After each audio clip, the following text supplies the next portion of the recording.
We bring Dan Mitchell in, the chairman of the Center for Freedom and Prosperity, to discuss this and more. And talked about Hong Kong from every angle, it seems, this week. But this is a simple, straightforward one. What's actually happening there, Dan? And boy, it continues, this protest movement. How do you see it all ending up? It's hard to predict where it will end up, but I know one thing that could happen that would help matters.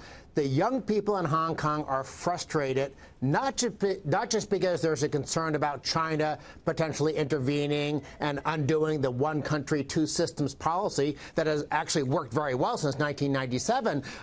But in Hong Kong, even though it's very free market, the government owns all the land and the supply of housing is very restricted. If Carrie Lam did something like open up the housing stock to free market forces so that young people could have a better chance of moving out of their families' homes, setting up shop themselves, I think that would help release some of the steam that's sort of building up in the jurisdiction. What about the role the United States plays in all of this, which I think is probably one of the ways the NBA story, the LeBron James comments come into all of this in terms of, will we be bullied into changing how we speak about Hong Kong? And to that point, to some extent, the House of Representatives passed a couple of bills, as you probably know, basically supporting the Hong Kong protesters. I read something today that on the CCTV News, the state-run news in Hong Kong last night, there were 6 reports condemning those House of Representatives bills. So, China is not happy with a lot of what's coming out of the United States on Hong Kong. What's next?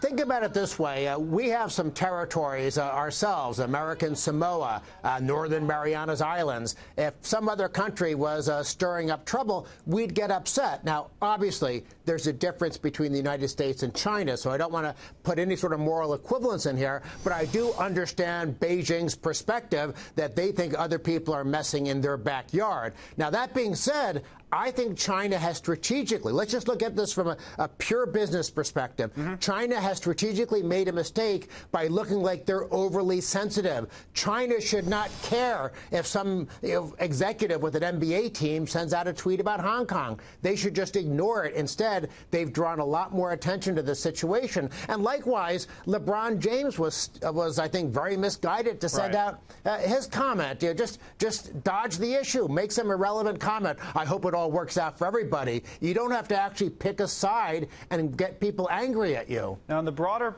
context of how all of this fits into U.S.-China relations, there was a piece in the Wall Street Journal that Greg Ip wrote today that I thought was interesting, talking about how deep the tensions between the U.S. and China run. And here's a quick quote from it. He wrote that events in the last week show that the two economic superpowers, though reaching a truce in their trade war, are drifting closer to a new Cold War. So he's moving past the trade headlines and basically saying that everyone who's aggressive on China, whether it's an economic hawk, whether it's national security folks, or whether it's people's concerned about human rights, they all have something to talk about now. And that's the real big picture story here. We're not going to get ourselves a short-term or a wide-ranging trade deal in that environment. Do you think we can? It's hard to see how we get a good trade deal, especially because in Asia, the concept of face, not backing down, is very important. And I think Trump made a mistake on trade by making this a big public fight. Of course, Xi and the Chinese aren't going to back down. And likewise, if we make Hong Kong a big public fight, that probably actually hurts the chances. Is it a first battle in a Cold War? Some have said. Some of the Hong Kong protesters have said that. I hope not. I mean, I assume everyone in America hopes that we have some sort of peaceful resolution to all this and that China continues to liberalize, becomes more democratic, sort of evolves in the same way Singapore did. But who knows? Maybe we're going to wind up with China being the new Soviet Union. I hope not. That's not good for China. It's not good for us. Right. Dan, good to see you, as always. Dan Mitchell. Thank you.